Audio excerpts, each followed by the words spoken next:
I'm Gorilla Monsoon. I'm Bobby the Brain Heenan. And I have no idea what the hell we're doing here. Does he ever?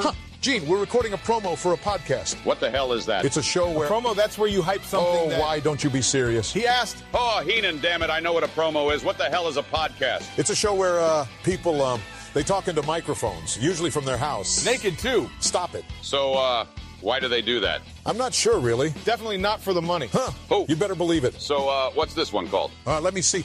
The Hot Tag Podcast. Whoopee. Does anyone listen to this? Well, I don't know.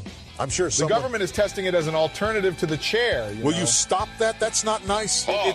It's illegal in 11 states. Quiet. And welcome to the Hot Tag Podcast. They're not really naked, are they? I certainly hope not. What's going on, everybody? Welcome to the Hot Tag Wrestling Show. I have to fix this because George is being disrespected right now. I am being completely disrespected. There we go. We fixed it. There we go. Kind of nonsense you were trying to pull. Yeah, happy Hallows Eve, everybody. Tomorrow is Halloween. So tonight, historically, if you're as old as George and I, tonight is what they call Mischief Night. It's what they call Mischief Night on the East Coast. What was it on the West Coast? Apparently, it's just like the day before Halloween. Like there is no like Mischief. Like Mischief Night is apparently a regional thing. Sims.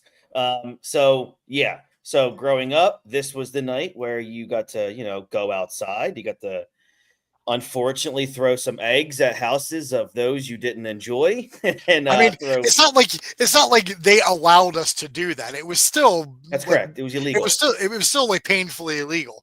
It's just this day was like, oh, let's go and like prepare because some jerk off's gonna throw eggs in my window. I will do this to you on June 10th. I don't care. Like I need a day. So shockingly, we are not doing a Halloween Havoc tonight because we wanted to give you something way more terrifying and more brutal than that. And we're not kitschy like that. We're not just going to give you a Halloween episode because it's the day before Halloween. That's you go right. to hell. That's correct. We are going to give you something scary, terrifying. They actually decided to make more after this one. We are going to cover WCW Souled Out. That's Soul, like S-O-U-L. So it's kind of Halloween themed a little bit. Sold Out from 1997. If you all remember, we just covered the Royal Rumble from 1997. We're just going to be going through the pay-per-views for both companies in order from 1997. Of course, we are going to get back to our coverage of the Monday Night Wars. But I think George and I agreed that it is a lot of fun sometimes, and it's refreshing to break off a little bit and do some pay-per-views because that's a lot of fun. And again, we're not to beat a dead horse here, but if you're new here, we don't know what's going on with WWE's entire library post December 31st. As of right now, there isn't a new I don't want to say network deal, but there's not a new deal with WWE with anyone in regards to their gigantic library. So Peacock, as of now, through December 31st, that's where we can watch all of your WWE pay-per-views, your WCW, NWA, all that stuff. We still don't know what's going on with everything post December 31st. We will let you know. So George and I were like, you know what? Screw it. Let's try to do as many pay-per-views as we can right now. So that's what we're doing. And tonight we are doing Sold Out. If you listen to George's other show that he does, the Multiverse Movie Podcast, he just dropped both of them. Sorry, Dean's going to yell at me for that. They just dropped another episode. What is it? What's the word I'm looking for? The penultimate episode of this year's 666 Weeks of Horror, which is literally not because they're my two best friends, but I think it's my favorite podcast thing all year. I love it. The reason why is because I hate horror movies. Not hate, I'm scared. I get pissy pants when I watch horror films. So I love listening to George and Dean break these down. So if you guys enjoy that stuff, head over to anywhere you guys listen to podcasts, and you will find the Multiverse Movie Podcast and join up. I think this was Series 6, the 6th straight year of the 666 Weeks of Horror. for them. So head over to that, give it a listen, rate it, give it 5 stars because they do record everything from the Tokyo Dome. So you have to give it 5 stars on Apple Podcasts. Well, if you tell Apple Podcasts that we are filming in the Tokyo Dome, they give you an extra 5. So you can actually give us 10 stars. Perfect. Even better. All right. So let's get into what we're talking about tonight. And that is WCW's Souled Out from 1997. So historically, just to give everybody a background on this show, this was WCW's attempt at establishing the NWO, the New World Order faction, as a viable second brand within its own company, with the idea being that they could then run separate WCW and NWO branded events and ostensibly make the WWF the third biggest company in the United States. This was actually their plan. George, this was like having, the WWF draft like way before it was even an idea. This was WCW saying, man, the NWO is so hot.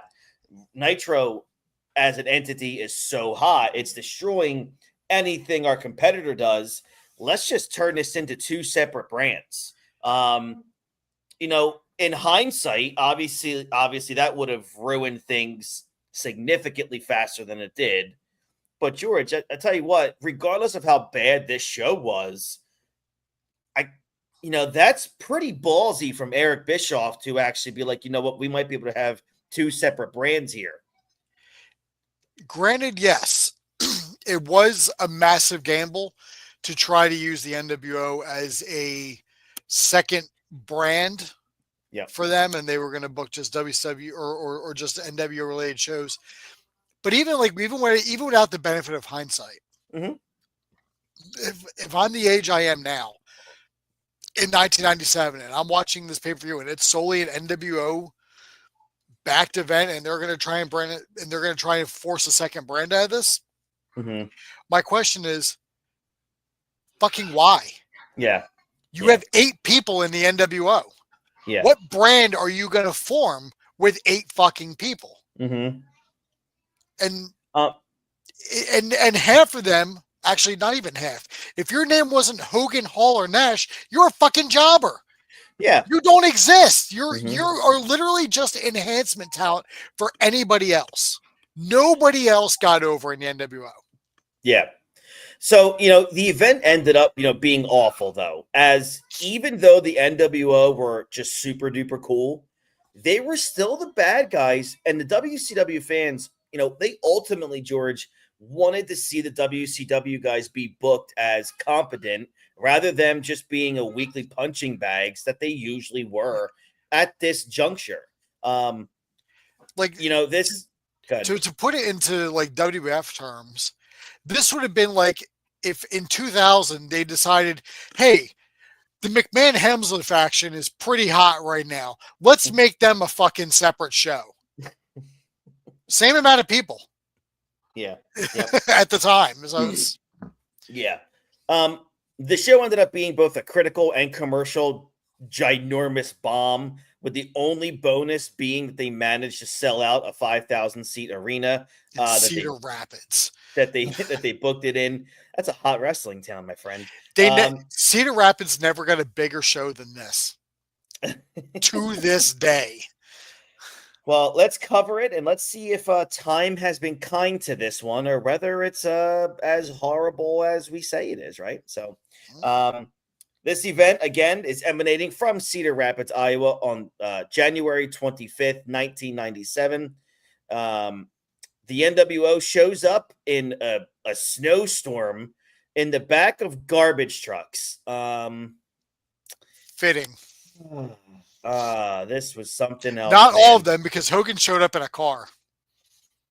That's right. I mean, it is funny, though, how so many of the lower level members of this faction are like desperately trying to get some screen time with Hogan and others. So like having the NWO show up in such a fashion was certainly eye-catching, if nothing else. Yeah, like they're hanging on the back of garbage trucks, just rolling it, and you see everybody, the guys that's going through, you see everybody except Hogan. I'm like, where the hell is Hogan? And then once he gets to the arena, Hogan's already there, and you see a car. It's like, oh, because this jerk off wasn't going to hang off the back of a dump truck or off the back of a trash truck going down the road. Hogan arrived in a heated car. Yeah, of course. Hogan, Nash, and Hall cut a promo on the big screens to welcome us to the show. The design of the arena is mostly just black, white, a splash of red, which certainly plays into the extreme, nihilism that some folks in the 1990s seem to think was like the height of cool.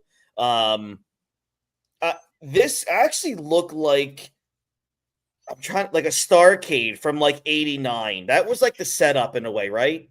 It almost reminded me of the set for WrestleMania 39, where they just like came down the steps, except extremely fucking low budget because it's WCW. Why does anyone think steps is a good idea? Yeah, I mean, like if you want to use that as like an aesthetic and then on like the side and then have like the ramp, like fine, because that's what they did in WrestleMania 39. But you walk down the steps, you could easily, especially Scott Hall, you could easily trip if you're drunk or not paying attention. That's correct. And just tumble down the fucking steps. Well, let's get to the opening match here. It's a huge NWO member, Masahiro Chono versus Lionheart Chris Jericho. I mean, you can even tell Chris Jericho's thinking, what the hell am I doing here? This wasn't Jericho's best match. Masahiro Chono gets the win. How long did this match get? I forgot to write down how long this went. This actually went kind of long. But this one never really to me got going, George. But Chono came across though as a star, and Jericho was working hard. So, I'll be a little generous with my rating, but you could tell Jericho was really trying to get Chono over. Like that was Jericho's job this night.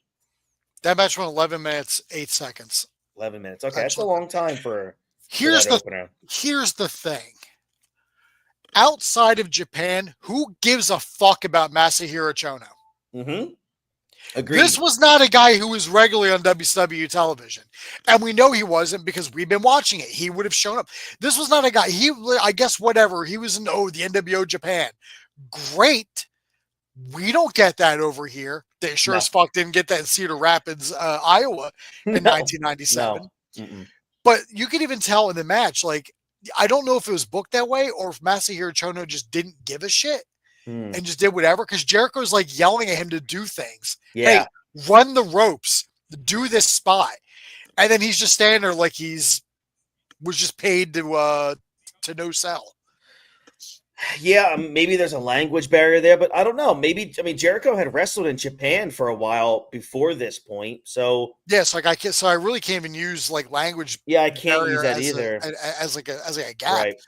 I mean, we barely see Masahiro Chono on WCW TV, but I'm supposed to think he's he's a big shot. I mean, I guess, but you're not making a believer out of me. No. Now let's get to my favorite segments. One of my favorite segments of the entire pay-per-view. Eric Bischoff talks to the women in the Miss NWO pageant.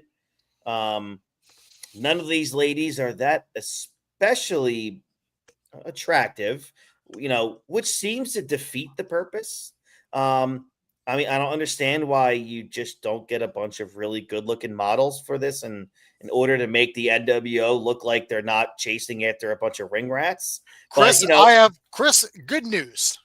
I have a quote from Eric Bischoff regarding this. Oh, I want to hear this. Don't you, though? Let's get some regular chicks. And I quote, as Michael Cole used to say, it was designed to be the exact opposite of what people would expect the NWO to do. Everybody, including the Dave Meltzers of the world, still in quote, this isn't me, would have probably booked the hottest girl they can find. I wanted to go the other way And I did, and it didn't work. Anyone that's ever been in the business of actually producing television will say to you, they've never misjudged an audience as a liar, or they've never been there. Dave Meltzer falls into that category. For some reason, this turned into him bashing Dave Meltzer. But that was funny. That was a quote that I had saw regarding this. They basically told me, hey, just go out and get people who aren't supermodels, because that's what WWF would have done. But if you're holding a beauty pageant or a Miss Anything, don't you want to get a crop of ladies or a crop of guys or whatever who are easy on the eyes? Yeah. And it ain't like they're doing a talent portion, Chris. Right, right. And I actually got to give him credit. I mean, he is trying to sell it. He's trying to explain his idea. But I do give him credit for saying at the end of that, it just did not work. Like, it just did not. There was no way. And when I watched this pay-per-view a couple weeks ago, I told you, I was like, this was like Friday night at Derby's or like the Pavilion Tavern.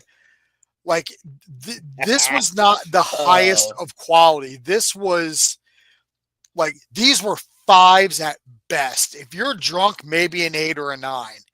But these are hard 5s if you're solo, if you're sober, and probably less than that. It was like he all he did was pick up an issue of Outlaw Biker and then just looked at all the chicks who had their tops off, and they're just biker babes who don't look good at all. Yeah, I mean, this was we'll get into it. All of these segments fell flatter than a plate of piss. Yeah, but like it got like uncomfortable at points. Like it really did. Like I'm sitting here and I'm watching it like in my bedroom, in my bed, and even like at one point my wife looked up and goes, "This is awful." Like, she's like, "What are you doing, Christopher?" The fact that they kept going back to it is what makes it even worse. But it is it's whatever. You have Bischoff sitting on commentary. Like he's trying to be like this cool university professor. That doesn't help, giving, the proceedings, any street cred either. But I'm surprised he wasn't sitting backwards in a chair like AC Slater would. Like at the end of the table when all the Saved by the Bell cast members were at the max. Oh, that's a good one. Great comp. Jeff Katz is here. He's interviewing these women, and it's as bad as you think it would be.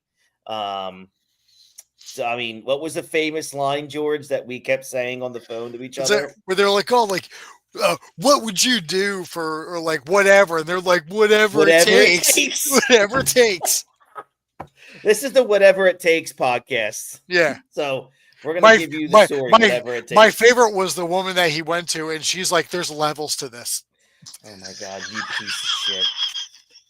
I'm going to remove you from the show for the rest of this. For context, everybody, for context of why that bothers Chris so much. Son of a bitch. For those of you who still continue to follow this current crap of shit that's called the WWE, they release teasers of just somebody walking. And we all jump to speculations because usually when you get something like that, you assume it's somebody's return. And then it's like they did like another one. And it's obviously like, all right, these are all just different pairs of shoes. And I'm like, oh, these are all different people. And then it was just like, oh, it's a fucking WrestleMania promo. Like for a poster. And there was somebody, after they put the full dumbass video up, somebody on Facebook comments on it and goes, oh, they got Brock Lesnar in this? Oh man, there's levels to this. And I'm like, I don't even know what the fuck that means. Like, so now that I was laughing so hard at that, and I told Chris, and now Chris just cringes whenever I say there's levels to this. And I hate it because like I like using like there's levels to this on actual good things. And now I'm thinking to myself, stuff that there's levels to. Yeah, things that there's actual levels to, but not a WrestleMania promo that no one would ever want or ask for. Especially at the end of October. Yeah, like just there's a lot of things I want to say about that, but I hate that so much. There's levels to that promo. Like, listen, what? we're going to get right back into it because your favorite match of all time is coming up. Well, here we go. A Mexican death match here in Cedar Rapids with no Mexicans in the match either, everybody. And no death. And no death, no blood. And barely a match. Barely a match. So we got Big Bubba Rogers, very, very deep Mexican roots, versus the laughing man, Hugh Morris, with the mouth of the South, Jimmy Hart, who's probably had many fun times in Mexico, but nonetheless. The mouth of South America is what they called him at one point. That's right. Both of these guys at one point had been the Dungeon of Doom, but of course we know Bubba jumped ship to the NWO, and now they're going to have a match just for reasons. Why? Because Hugh Morris is so mad that Big Bubba left the Dungeon of Doom. By the way, we're still talking about the Dungeon of Doom in 1997. Yeah, that's the other bad part. Yeah, why it has to be a Mexican death match when neither of them are actually Mexican is beyond me. A Singapore death match would have at least made sense, as that was Kevin Sullivan's gimmick, hometown, and he was the leader of the dungeon. But didn't you hear? No. Kevin Sullivan had nothing to do with this show. Okay. Kevin Sullivan had absolutely zero to do with this show. Very interesting. Yep.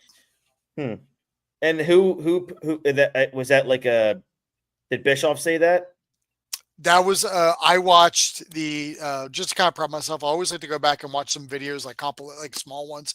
There's one I watch, Wrestling Bios, which that guy's pretty fantastic. Those guys do great job. He does great. So I watched the one for this, and that's where he said, like, in the booking of this event, Kevin Sullivan had nothing to do with the booking because they wanted to make it feel as if it wasn't a WCW book show.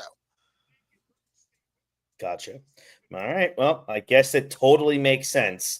Morris is dressed like a Dudley brother with his tie-dye shirt, so there goes that. He's Laughing Man Dudley. Yep. We get to the end here. Big Bubba, of course, gets the win. It was an okay brawl. I mean, the crowd could care less, but it was an all-time terrible finish, George. But Chris, the fans want to know. All three of them watching. Yeah. They want to know, how did this match end? How did this death match end? Dude, they showed the replay. They replay the finish, just to highlight how horrible it was and how silly it is. In case those of you don't know how this match ended, Big Bubba ran over Hugh Morris with a motorcycle. My favorite part. And then went back in the ring, and Nick Patrick delivered a 10 count. Mexican death match, everybody. With a fucking count out victory. I mean, this was just Tony Khan looks like fucking the greatest booker of all time compared to this. Looks like Francis Ford Coppola doing fucking Godfather compared to this shit. Oh, it's so good. Look, it gets better, George. Don't worry about it. We get more beauty pageant nonsense, and it continues to be horrible. Jeff Katz, the son of a New Line executive, and not even a good New Line executive like Bob Shea or Sarah Risher. Just some fucking dude. It's like the women seem to have no idea, no direction of what's expected of them in order to make this work. And Katz, is really just terrible. Like, he doesn't understand that he has women here that will do whatever it takes. Oh my God, that's who he is. I knew the name was familiar, but I couldn't recognize him on this pay-per-view because he's gotten fat since then. Like how big? Well, he got husky. So he got husky, so to speak. Did he do anything of significance? Yeah. Oh, he did? He did. Wow. Yeah, he did. He was the producer for Freddy vs. Jason. Interesting. Now I remember the name because he's on the Elm Street documentary that I had, the Never Sleep Again documentary. Oh. But he's larger and he has a beard. So I didn't put two and two together on names until right there I just said because I heard on the Wrestling Bios that he was the son of a New Line producer. Mm-hmm. And so I looked him up and I was like, Jeff Katz, like New Line. And then I was saying all the names like Bob Shea and Sarah Risher, who had stuff to do with Nightmare on Elm Street, like the Elm Street franchise. So then I just Googled him. And then once I saw the name in the picture come up, I was like, son of a bitch, that's who he is. So, yeah, Interesting. I'm not done with this guy yet. Next match here, we have Michael Wall Street. For people who don't know, that would be the Erwin R. Shyster, IRS from WWF, versus Jeff Jarrett. Someone like Wall Street being in the NWO, George, was a really good example of how they were just already watering this group down. Because Chono was at least a big international star, and Bubba had been a main event guy in the WWF at one point, but Wall Street had never been past the mid card. And barely. Yeah, barely. But I mean, barely at all. It would be like if during the peak of the Bloodline angle, they let Baron Corbin or Bobby Roode join. Neither are like terrible, but it would just automatically make the group like less prestigious. This would have been if they put Otis in. Yeah, I mean, basically, and that's no disrespect to Michael Wall Street or what's his name? Mike Rotunda, who's going through a tough time right now, but thoughts go out to the Wyndham. There was some concerns because Barry or somebody had posted that he was in hospice care, and then his daughter Mika Rotunda came out to say that he's not in hospice care, he's home, he's just rehabilitating. So yeah, that's good to know because I'm not sure how much more loss I can take this year. Yeah, there's I agree. Yeah, so hopefully he's on the mend and moving up there. The winner of this match though is Jeff Jarrett. Dude, Deborah McMichael, as beautiful as she was or is, I haven't seen her in a long time. Dude, like she got so annoying during this whole program involving like Mongo and Jeff Jarrett. It was just really annoying, like big time. I don't know what's more annoying, that or the fact that the Horsemen are just in the audience and not involved with the show. Yeah. God, Ralphus should have been in the fucking Wolfpack. I agree. Swap out Disco Inferno for Ralphus, and you got yourself a top tier faction. Yeah, but going back to what I was saying, like Deborah Michael was so infatuated with Jarrett in the storyline at the time that she drags Mongo down the ringside with the aim of Mongo helping Jarrett out. Of course, we know throughout the whole time Mongo just was never fully on board, but does what he's told. Jarrett sells for a chin lock to try and get the crowd behind him, but they continually did not really give a shit at all. You get down, Wall Street into a figure four, which leads to Mongo clocking Wall Street with the Halliburton, the Tyrese so Halliburton briefcase. Yeah, so whatever. Arn Anderson doesn't seem too impressed by coming out here. Wasn't like Jarrett a Horseman at this time? Like the Horsemen. I thought the Horsemen at this time were Arn, Mongo, Benoit, and Flair. But Flair was hurt still. Flair was out. Oh, Flair was out. And Flair and every week on Nitro, Jarrett's doing everything with the Horsemen. Yeah, because I know that's always the thing that Jarrett always talks about in his podcast with Conrad, where he talks about how he's a horseman. And Conrad's like, you're not a horseman. Yeah. After this, we have another incredible segment of the beauty pageant. Fuck yeah, still terrible. Yeah. All right, let's get to match number 4 here, which actually wasn't too bad. Buff Bagwell versus the American male Scotty Riggs. Of course, we know the backstory to this. These were the American males. Bagwell turned on Scotty Riggs a little bit prior to this and joined the NWO. This is just another match where I think the wrestling is fine. I actually think it was really good at points. But the crowd just doesn't give a crap, dude. Like they just don't care. This should have been a Nitro match.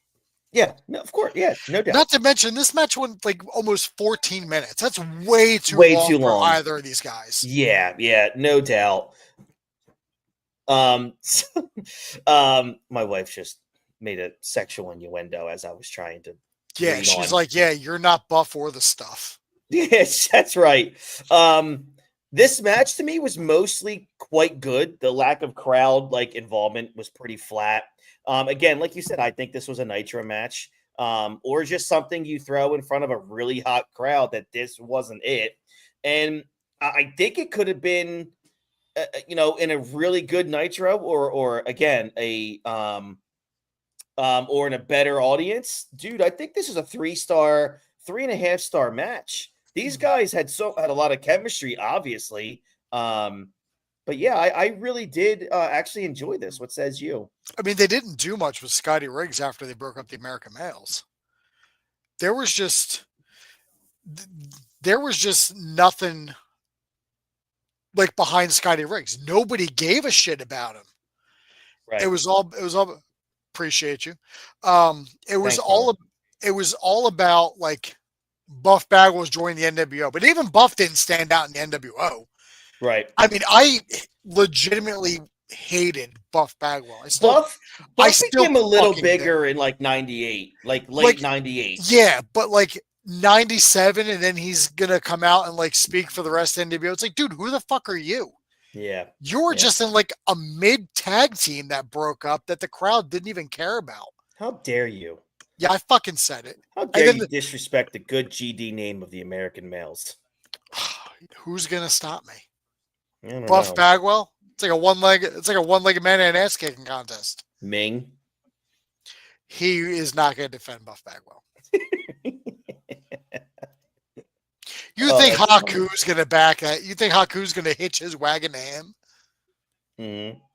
No, sir. Well, look, I do think, we get to the end here as Buff's walking up the ramp. He's dancing with some of the ladies that will do whatever it takes. Whatever it takes. And if that means talking to Buff Bagwell.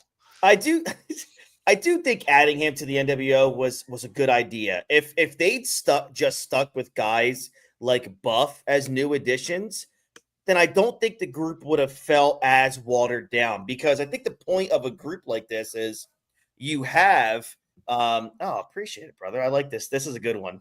Hey, yo, survey time. I just love this. One more for the hot tag. That's good. One more for the good guys. I feel like when you have Hogan, Hall, and Nash, right? So you have your foundation, which is obviously 3 Hall of Famers, 3 of, just juggernaut names. When you add guys like Buff Bagwell, a younger talent with a great look, really great charisma, that's kind of like how you want these factions to go. Right. But again, like you and I said at the top of the show, when you're adding Big Bubba and you're adding Michael Wall Street or Virgil, or I'm sorry, Vincent, again, no disrespect to those dudes, but their times had already come and gone. Yeah. This is where, if you want to build a foundation of the future, of the present, of the company, of the wrestling world at the time, you have your stalwarts, you have the Hogan, Hall, and Nash. You can't really get any bigger than that. And then you want to build the guys like the Buff Bagwells. And I think that was great. But again, he gets lost in the shuffle because of everybody else that joins. But that's the thing. When you look at that early incarnation with your main 3, your Hogan, Hall, and Nash, and then look at the next people that joined. Yeah. The Giant, who was still brand new. You forget, he's still a rookie at this point. For sure. They got the Giant. They had in DiBiase. DiBiase's your mouthpiece. Yeah. They bring in 6, which now, I mean, he was a 1, 2, 3 kid, but now he's getting a chance. He's still young. He's still in his 20s here. There's still so much more room for him to go. There's still more room for Waltman to go. Vincent is in there. He's there to take the bumps, whatever.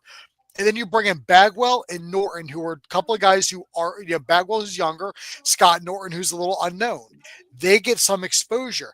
Mm-hmm. But then, as we said, it's Michael Wall Street, it's Big Bubba, it's the Nasty Boys, it's eventually Conan, Macho Man, Fake Sting. At what point is it enough? Yeah, I agree, man. It really kind of ended for me and you and I talked about this so many times, and eventually we'll talk about it in long form. The NWO kind of really, I guess you could say, jumped the shark for me when Macho joined. But who and I mean I completely agree with you because he had no business being in the NWO. No. And I still believe there is no proof to anything I'm saying. This is just me speaking off the top of my head. And Chris, I know you agree with me on this. I think Macho Man was brought into the NWO as a way of Hogan keeping him down and making sure he was not in the main event picture. No, based on the history of those two, yeah, no doubt in my mind. Like, you can't tell me otherwise. I mean, unless I see fake Sting has Fake no Sting business. was actually a really good addition for that specific time period. But then they kept him around. And they kept him Fake Sting should have been Fake Sting's initial goal should have been there for everyone to think that was Steve Borden. Correct. Until Steve Borden returns and then wipes him out, and then we never see Jeff Farmer again. That's right. For the rest of our lives. That's right. But like with this NWO, like with guys like Buff and Scott Norton and all that, are they really going to get elevated in a group that's being fronted by Hulk Hogan, who's looking at the books every night? But that's the whole point. Like, if you're trying to do separate shows, right? Because the basis of this pay-per-view was, like we said at the top of it, was we want to build a separate brand where the NWO is separate from Nitro. You can't, and any booker that has any kind of wrestling experience that's not Eric Bischoff, and I can't even see Kevin Sullivan agreeing to this idea. If you have Hulk in the NWO, WCW has to be led by Sting and Macho. Absolutely. Has to be. I don't know why it doesn't work out that way, but I think it does. It works out the way it does. I am 100% on board with you, George, where it was 1,000% brother politics. Yeah. There's no other excuse for it because you and I have talked about this. Before Macho joined the NWO, he actually main evented pay-per-views. He had a world title run. Once he gets to the NWO, he's in that shadow again where he's almost irrelevant except for the Diamond Dallas Page rivalry. But again, that wasn't even a main event program. It felt like it. It was 97. amazing. Hogan was barely on pay-per-view in 97. He was only at like 8 appearances out of 12. But here's another thing though. You got face Macho Man. Okay. Just once again, just suspension of disbelief. It's Hogan run WCW. So you got to kind of put it out the window. If you have a face Macho Man going up against world champion heel Hulk Hogan, who's getting the cheers? Macho's getting the cheers. Getting the cheers. And Hogan knows that. Yeah. And Hogan is not going to look like number 2 to Macho Man. No, not in 1997. That's shit. Macho didn't won his first world title while Hogan was in the fucking ring. I know. Like, I know. It tells you everything. Yep. I don't care what Hogan has said in the past about, Macho and I actually became close friends. Bullshit. There's no fucking way, dude. There's no way. And both are gone now. Macho's been gone for quite a while. We'll never get his side of the story. No, it's unfortunate, man, that we'll never get that side. So the beauty pageant continues, and it's just so bad at this point. Most of the women are like not even able to hear the questions. Honestly, George, these pageant things with the women. It's some of the worst shit I've ever seen on any wrestling pay-per-view. Am I wrong there? It makes Diva Search look like Miss America. That's a good. You're right. Let's get to the next match. Match 5 of the night. Scott Flash Norton, which is Dean's favorite wrestler. By this point, it already feels like a 5-hour show. Oh my God, I know.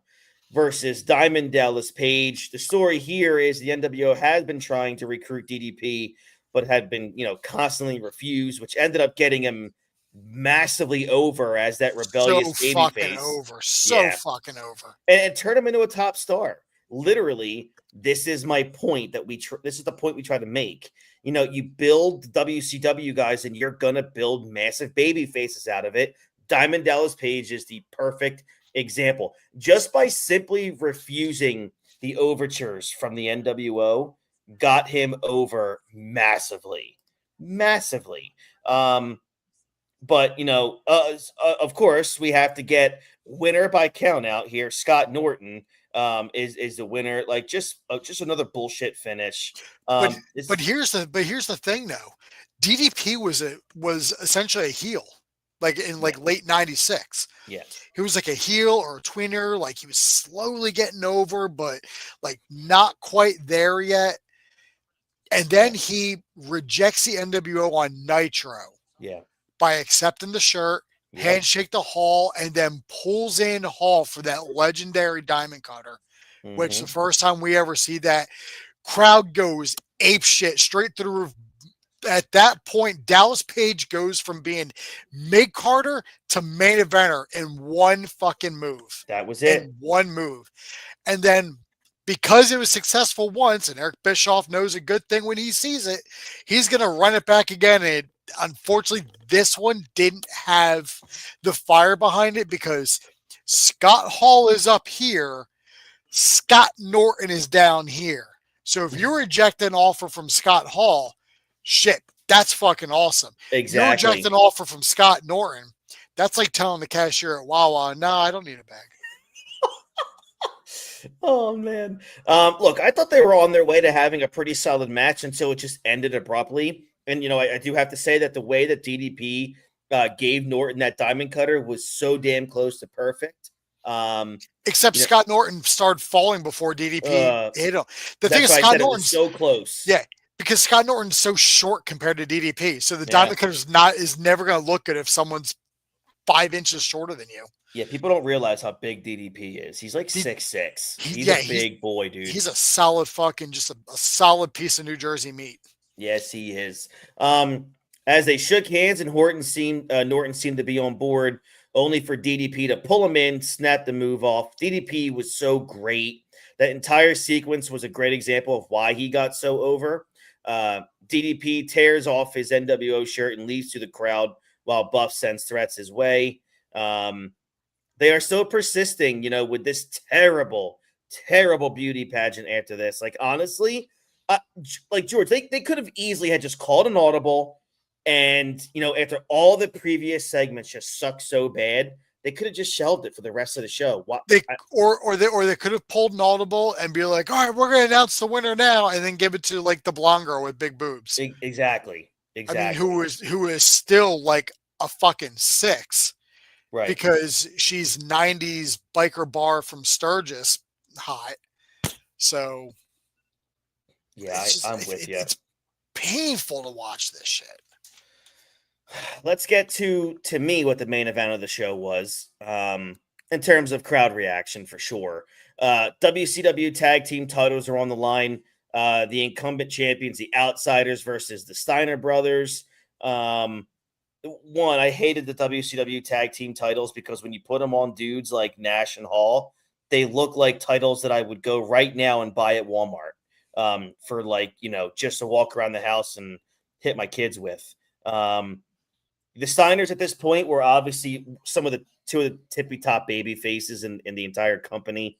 So it's only natural that they were going to get to the Outsiders for the tag titles. They sure as hell weren't going to put it on Harlem Heat, I'll tell you that. Nope, they were not going to do that. That doesn't work for me, brother. we get to the we get to the end. We get brand new tag team champions here, man. The Steiner brothers win after a pretty decent one, especially for a Nash and Hall match of this era.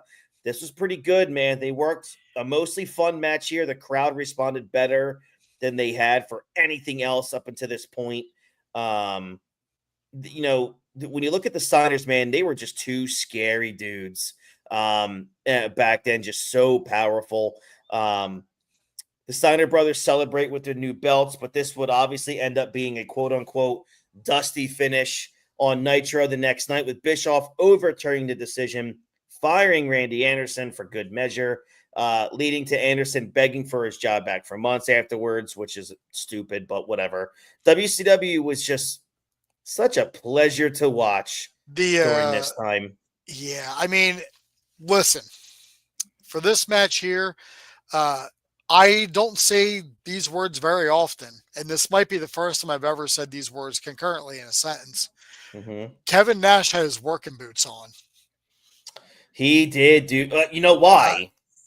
Because if he didn't, he was getting thrown around fucking regardless. Because you're selling for Rick and Scott, whether it's by your own accord or not. Yeah. But I'm watching Nash actually sell the Scott Steiner belly to belly suplex, which always look crisp. A Rick Steiner power slam, look at him, really? Kevin Nash is willing to take these bumps. Kevin Nash is running the ropes. No.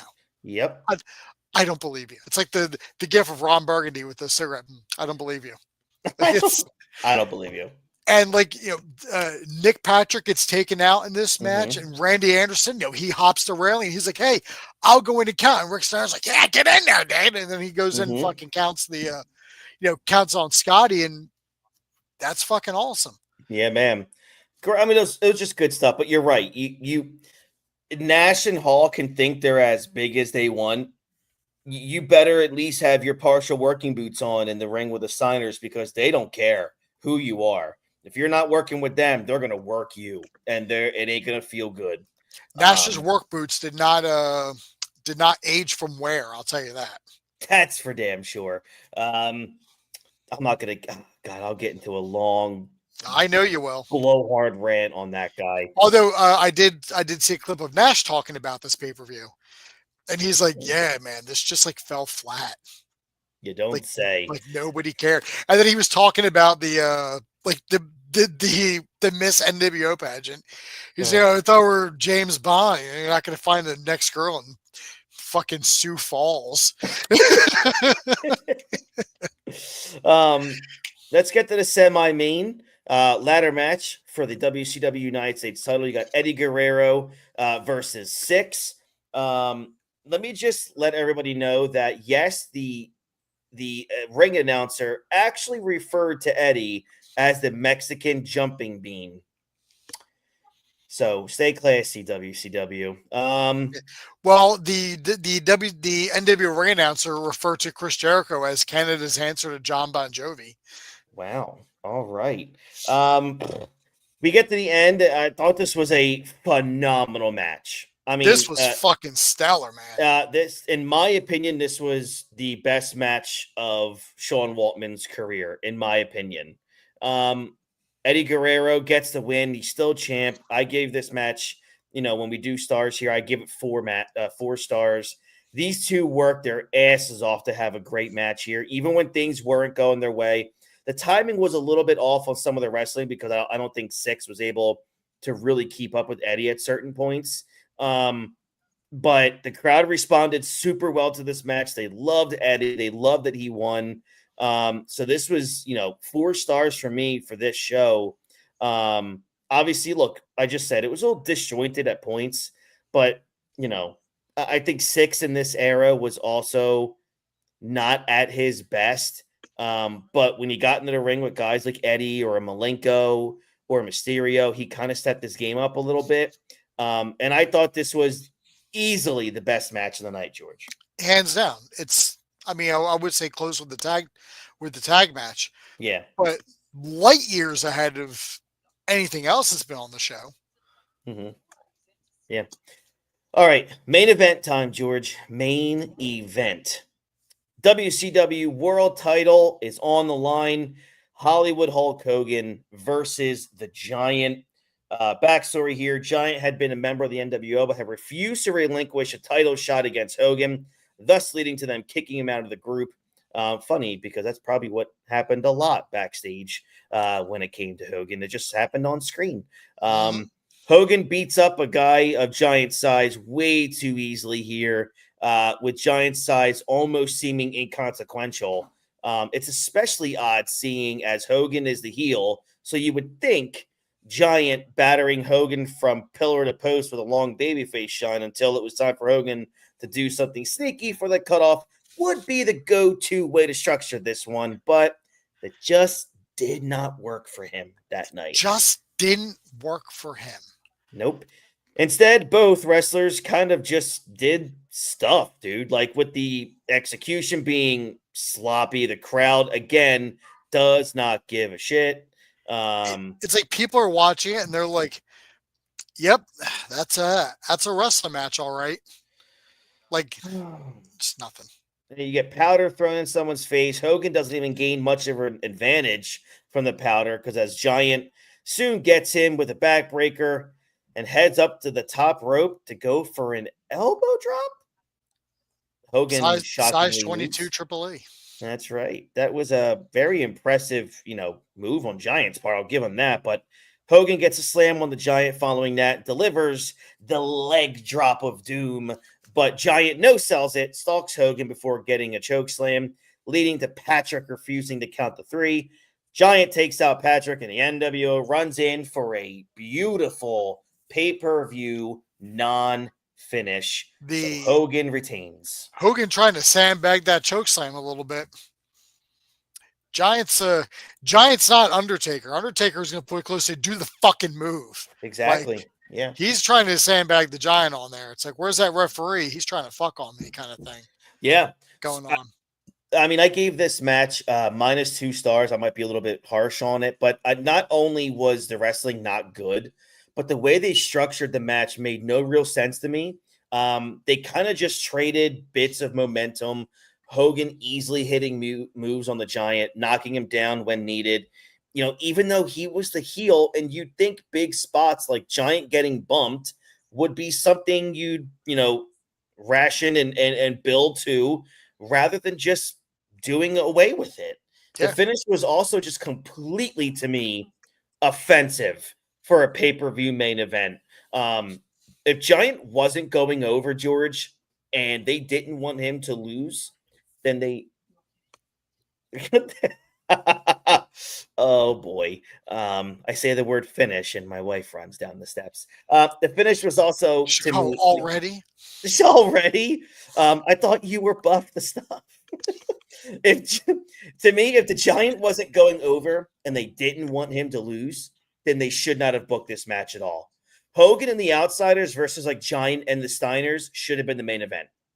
Yeah, absolutely. I don't understand. I mean, you're not going to count the pin for the Giant because you're the crooked NWO referee. Got it, well understood, and then run in. It's like you didn't even need to have them run in. You could have just booked the Giant to lose, but they don't go back to it. It's not like the next pay-per-view is a rematch. And the whole thing with me is also, if you're going to do a match this way, then at least let the Giant walk out with dignity of choke slamming Hogan twice, or beating down Hogan and getting out of the ring before all the NWO shows up. At least let him walk out with a little bit to hold on to go into Nitro and beyond. Yeah. But you don't. But this is where Bischoff got this wrong with the pay-per-view, with the NWO storyline. You want to do this because you want to book this as an NWO only pay-per-view because you're looking to brand out this invasion faction. You want to then grow as its own separate brand. Right. First of all, I don't know where or why you would even think that. I mean, I'm assuming that's just your straight up inexperience. Yeah. At this point. I mean, that's where we can look back with the benefit of hindsight and say, yeah, this was probably just inexperience and just, I have an idea and let's see if we can make it work. Mm-hmm. If you book this as in NWO took over WCW, because that's what the plan was. Mm-hmm. The whole idea of the NWO was they were going to take over WCW, not branch off and start their own fucking company. Right. It should have been that they were going to take over Nitro. They were going to take over the pay-per-views. So you could have had this as the NWO pay-per-view, but then have WCW stars leave on the high note. Because then it shows that they're still fighting WCW and you have your work cut out for you. Totally agree. If that's how that would have been structured, if that's how that would have worked, the NWO storyline would have got maybe a little bit more personal. Like it would have there's a little more meat on the bone for it, rather than we just want to take over, but say, oh, but shit, we're not going down without a fight, right?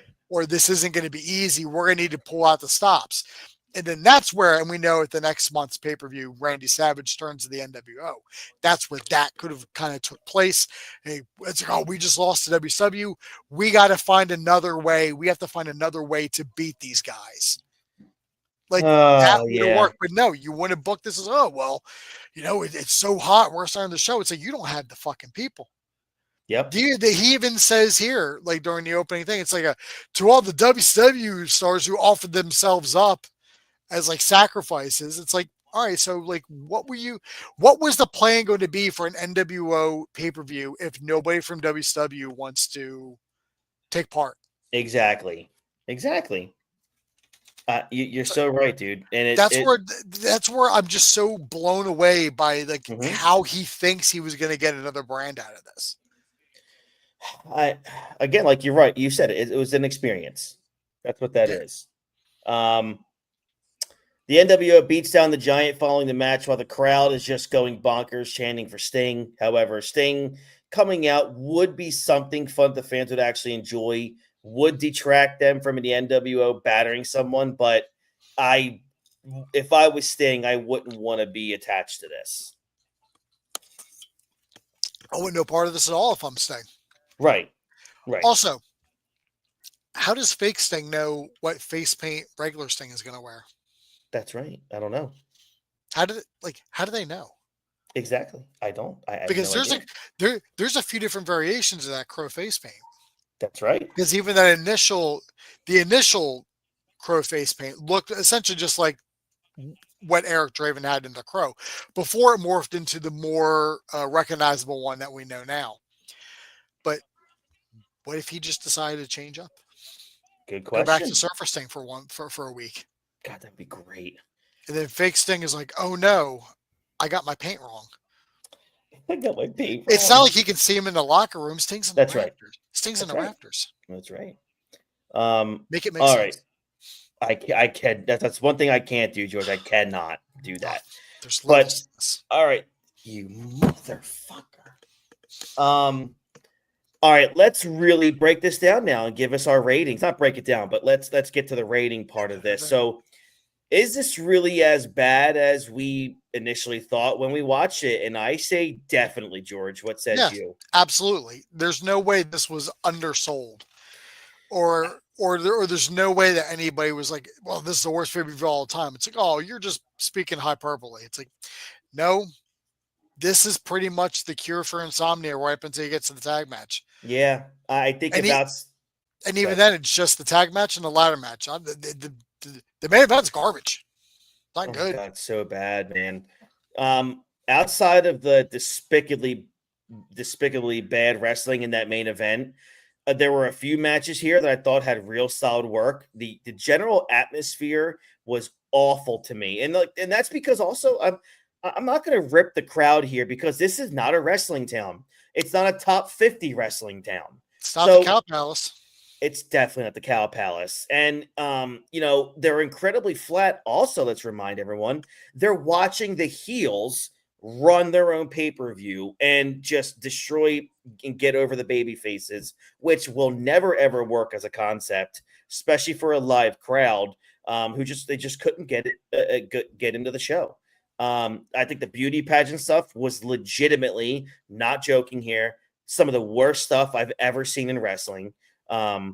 It was just disgusting. Bischoff and DiBiase as the heel commentary team didn't work. It wasn't awful, but I think overall it just did not work at all. And sometimes it was really difficult to pay attention to. It is amazing, though. This is how hot the NWO and WCW was, George. How bad this show was. I mean, categorically, historically awful. Maybe the top 5 worst pay-per-views of that decade. They still tried to make an NWO, Nitro thing later in the year. This is also, I mean, the NWO just kept getting hotter after this show. It didn't affect them at all. This is a show to me that had bad idea written all over it. And not only I think the WCW presented anyway, but they then had the temerity to not even learn from it and do even more stupid shit with the NWO later on. But still, we're in what was this? Yeah, we're in January of '97, and the company's only going to get hotter from here. So it's an absolute failure of a show from WCW's hottest period, George, but it didn't affect them at all. No, this is like a drop of water in a bucket. It was nothing to them. Like one bad show, and it didn't ruin anything. No. No. And at this point in '97, both companies are about to just fucking blow up. Yep. We always talk about how bad it was, like, Raw 95, 96. Like, yeah, it was bad. But the company's turning basically because of one man. Yep. And like WCW's on top essentially because of the NWO. And it's just going to get better to where the fact that you're right, this pay-per-view, as bad as it was, like buy rate and just critically overall, it's terrible. It didn't matter. Didn't matter at all. And what they should have done, this probably could have worked. Had you done this pay-per-view after like a month of NWO taking over Nitro, where then it's NWO Nitro. You do that for a few weeks, then leading up to that event, like, we also got this we also got uncensored too. So you got like NWO uncensored. Like that would have been pretty cool. And then have it just and then basically have them beat down by WCW to the point that the next night Nitro is back to being WCW Nitro. So out of 10, George, what do you give it? Fucking 4. Wow, I gave it a 2. The beauty pageant and that main event destroyed this show for me. I thought the tag match and the ladder match were that good. To me, every bit of momentum that this show gained from those two matches were destroyed mostly by that main event. Yeah. But yeah, so yeah, this was awful. George was a lot nicer than I was, but I can understand the 4. If you catch me on a better day, I probably would say around a 4 as well. I did like the set. I thought the set looked pretty cool, like with the steps and like the lights and everything, and how it basically looked like essentially like Sturgis, like a biker rally. I thought that looked kind of cool. And then like the 2 matches. Yeah. Like it was a different type of set to look at.